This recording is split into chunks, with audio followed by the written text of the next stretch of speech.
Good morning student.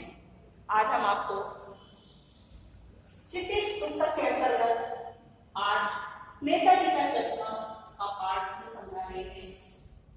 इसमें लेखक स्वयं प्रकाश जी ने नेताजी की मूर्ति पर लगे हुए चश्मे का वर्णन किया हुआ है कि किस तरह से उसका चश्मा रोज बदल जाता था और उस बदले हुए चश्मे को जब हलदार साहब देखते तो उन्हें आश्चर्य होता था कि आखिर में यह चश्मा क्यों बदलता है। आखिर में उनकी जिज्ञासा इतनी अधिक बढ़ती गई इस बात को लेके कि जिस पान वाले की दुकान पर खड़े होते थे पान खाने के लिए, उन्होंने उस पान वाले से पूछ ही लिया कि आखिर में नेताजी का चश्मा क्यों बदल जाता है। पहले तो हलदार साहब यही समझते थे कि शायद नगर पालिका ही इन कामों को करती है तो नगर पालिका ही बदल दिया करती है, लेकिन पान वाले ने बताया कि यह चश्मा तो एक कैप्टन है चश्मे वाला, वो बदलता है। और क्यों बदलता है ये भी कारण बताया कि जब कोई ग्राहक को नेताजी के ऊपर लगे हुए चश्मे जैसा ही चश्मा चाहिए और उस कैप्टन के पास नहीं होता तो वह नेताजी से क्षमा मांगते हुए उस चश्मे को उतार कर ग्राहक को दे देता और अपने पास से कोई दूसरा चश्मा नेताजी को लगा देता। अब क्योंकि उसके मन की जब इस तरह की बात हलदार साहब ने सुनी तो उन्हें ऐसा लगा कि हो ना हो कहीं ये चश्मे वाला जिसका नाम कैप्टन है, सब उसे कैप्टन कहकर के पुकारते हैं, तो ये क्या नेताजी सुभाष चंद्र बोस का कोई साथी है या उनकी फौज में रहा हुआ कोई सिपाही है क्या, या फिर सेना का रिटायर्ड कैप्टन है, क्या कारण है। इस बात को भी उन्होंने पान वाले से पूछा, उसी का वर्णन किया गया है डियर स्टूडेंट। लेकिन भाई एक बात अभी भी समझ में नहीं आई। हलदार साहब ने पान वाले से फिर पूछा, नेताजी का ओरिजिनल चश्मा कहाँ गया। पान वाला दूसरा पान मुंह में ठूस चुका था। दोपहर का समय था, दुकान पर भीड़ भाड़ अधिक नहीं थी। वह फिर आंखों ही आंखों में हंसा, उसकी तोन थिरकी, कत्थे की डंडी फेंककर पीछे मुड़कर उसने नीचे पीठ थूकी और मुस्कुराता हुआ बोला, मास्टर बनाना भूल गए। अर्थात उन्होंने बताया कि जिन ड्राइंग मास्टर ने इस नेताजी की मूर्ति को बनाया था वो उस पर चश्मा बनाना ही भूल गए। पान वाले के लिए एक मजेदार बात थी, लेकिन हलदार साहब के लिए चकित और द्रवित करने वाली बात थी। हलदार साहब चकित और द्रवित इसलिए हुए, द्रवित मतलब मन में दुखी हुए कि आखिर में बनाने वाला इतना लापरवाह कैसे था, जबकि उसने क्या नेताजी की कभी फोटो नहीं देखी थी, कि उन्हें पता था कि वो चश्मा लगाती है तो उनका चश्मा भी बनाना चाहिए था, फिर आखिर में क्यों नहीं बनाया। अब वो सोचने लगी, यानी वह ठीक ही सोच रहे थे। मूर्ति के नीचे लिखा मूर्तिकार मास्टर मोतीलाल, वाकई कस्बे का अध्यापक था।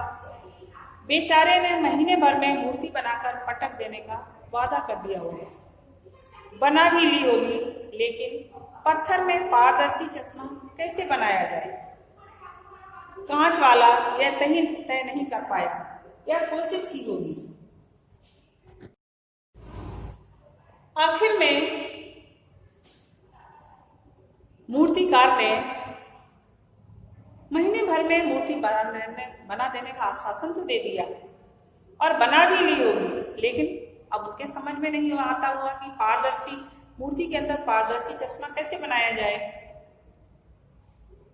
कांच वाला यह तय नहीं कर पाया होगा या कोशिश की होगी और असफल रहा होगा, या बनाते बनाते कुछ और बारीकी के चक्कर में चश्मा हो सकता टूट गया होगा, या पत्थर का चश्मा अलग से बनाकर फिट किया गया होगा और वह निकल गया होगा। ये सारे कारण हलदार साहब ने अपने मन में अपने आप ही सोच दिए। इस तरह से वो सब कुछ सोच रहे थे। हलदार साहब को यह सब कुछ बड़ा विचित्र और कौतुक भरा लग रहा था। इन्हीं ख्यालों में खोए खोए पान के पैसे चुकाकर चश्मे वाले की देशभक्ति के समक्ष नतमस्तक होते हुए वह जीप की तरफ चले, फिर रुके, पीछे मुड़े और पान वाले के पास आकर बोले, क्या कैप्टन चश्मे वाला नेताजी का साथी है या आजाद हिंद फौज का भूतपूर्व सिपाही है।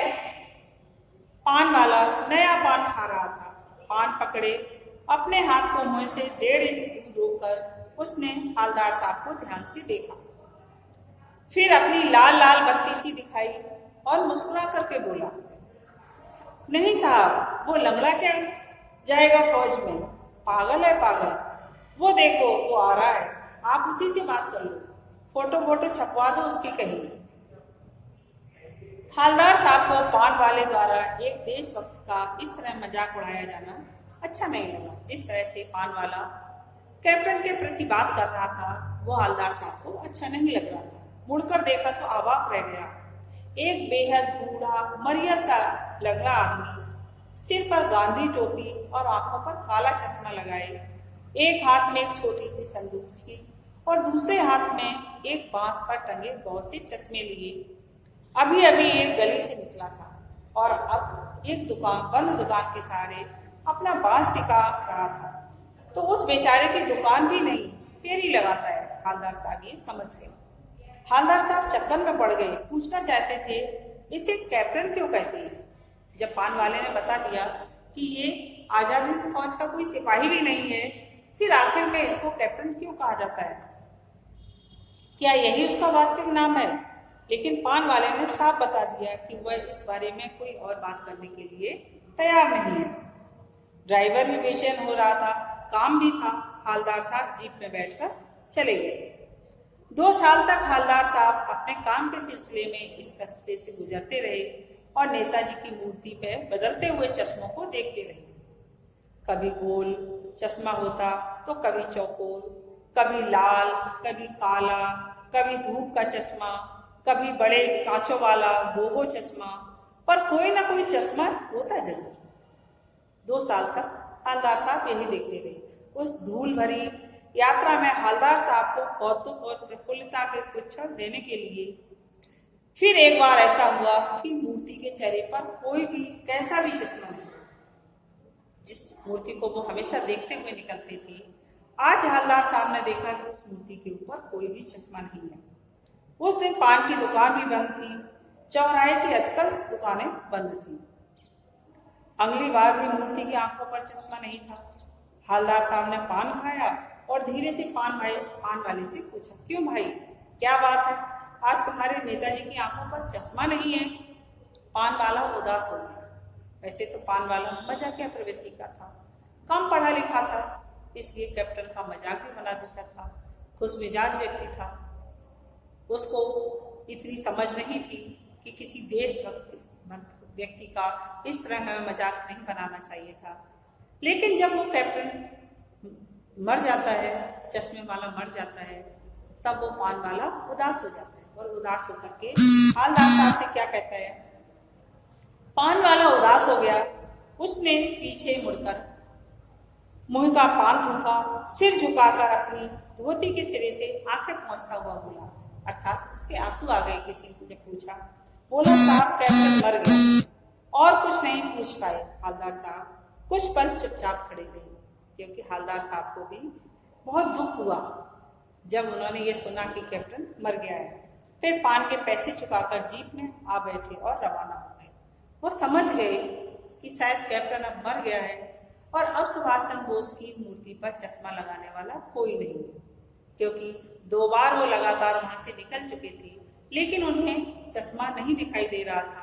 पर आज उन्हें ये भी पता चल रहा था कि चश्मा न होने का कारण यही था कि कैप्टन मर चुका था और अब कोई उस पर चश्मा लगाने वाला नहीं था।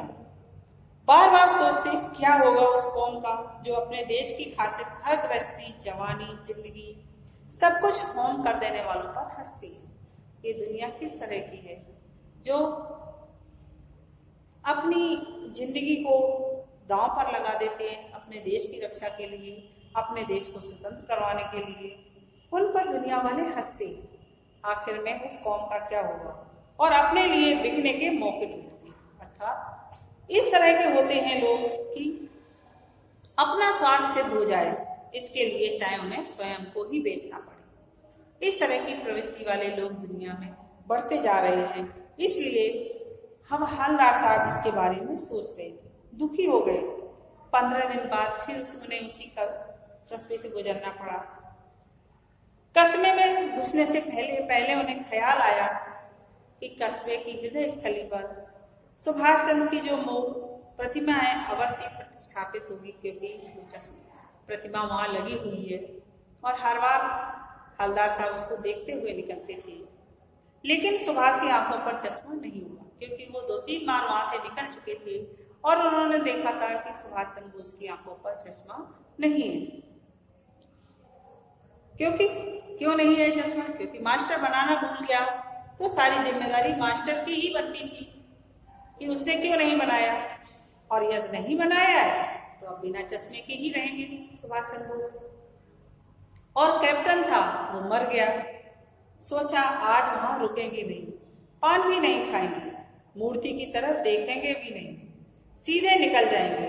ड्राइवर से कह दिया चौराहे पर मत रुकना, आज बहुत काम है, पान आगे कहीं खा लेंगे, क्योंकि बिना चश्मे वाली मूर्ति देखना हवलदार साहब को अच्छा नहीं लगता। इसलिए उन्होंने ड्राइवर से भी कह दिया कि तुम चौराहे पर मत रुकना। इस तरह से ड्राइवर से कह दिया तो ड्राइवर भी निश्चित था कि आज हमें चौराहे पर नहीं रुक रहा है। लेकिन आदत से मजबूर जब वो चौराहे के पास आए और उनका ध्यान उस मूर्ति की ओर गया, हवलदार साहब का ध्यान उस मूर्ति की ओर गया, लेकिन आदत से मजबूर आंखें चौराहा आते ही मूर्ति की तरफ उठ गई। कुछ ऐसा देखा कि चीखे रोको, जीप स्पीड में थी। ड्राइवर ने जोर से ब्रेक मारे, रास्ता चलते लोग देखने लगे।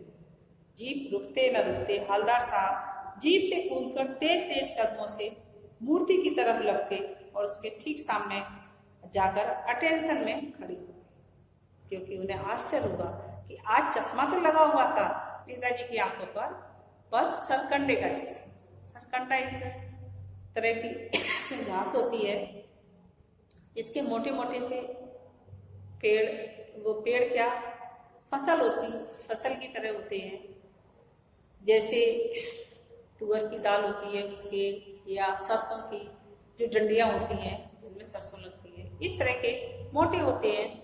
उनको बच्चे छील लेते हैं और उसके अंदर से एक फॉर्म जैसा गूथा निकलता है, उसको उन पंखुड़ियों से आपस में बच्चे जोड़ जोड़ करके अनेक डिजाइन की चीजें बनाते हैं। शायद बच्चों ने उसी सरकंडे के उसको निकाल करके उसमें उन डंडियों को चुभो करके एक चश्मा जैसा आकार बनाया और उसे सुभाष चंद्र बोस की मूर्ति पर लगा दिया। ड्राइवर ने जोर से ब्रेक मारे, रास्ता चलते लोग देखने लगे। जीप रुकते न रुकते हवलदार साहब जीप से कूदकर तेज तेज कदमों से मूर्ति की तरफ लपके और उसके ठीक सामने आकर अटेंशन में खड़े हो गए। मूर्ति की आंखों पर सरकंडे से बना छोटा सा चश्मा रखा हुआ था, जैसा बच्चे बना लेते हैं। हवलदार साहब भावुक हैं, इतनी सी बात पर उनकी आंखें भर आई। अर्थात हवलदार साहब भावुक क्यों हो गए? भावुक होने का कारण यह था क्योंकि हवलदार साहब को ये विश्वास होने लगा कि अभी भी लोगों के अंदर देशभक्ति की भावना है और लोग देशभक्ति, यदि आगे आने वाली जनरेशन के अंदर यह देशभक्ति की भावना रहेगी तो हमारा देश निरंतर उन्नति की ओर बढ़ेगा। इस तरह से हवलदार साहब के मन में यह भावना जागृत हुई कि आखिर में यदि हमारे छोटे छोटे बच्चों के अंदर इस तरह की भावना मन में आई तो कि सुभाष चंद्र बोस की मूर्ति पर चश्मा नहीं है और वह बिना चश्मे के अच्छे नहीं लग रहे हैं, क्योंकि उन्होंने भी सुभाष चंद्र बोस की जो फोटो देखी होगी उसमें वो चश्मा लगाए हुए हैं। इसलिए बच्चों ने सरकंडे से ही सही, अपनी स्थिति के अनुसार जितना वो कर सकते थे उसी के अनुसार ही सही, लेकिन कम से कम उन्होंने इस मूर्ति पर चश्मा लगाया था।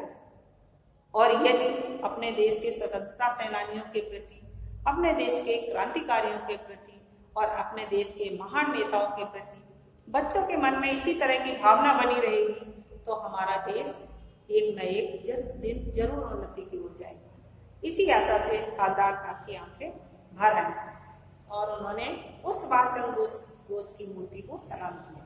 धन्यवाद।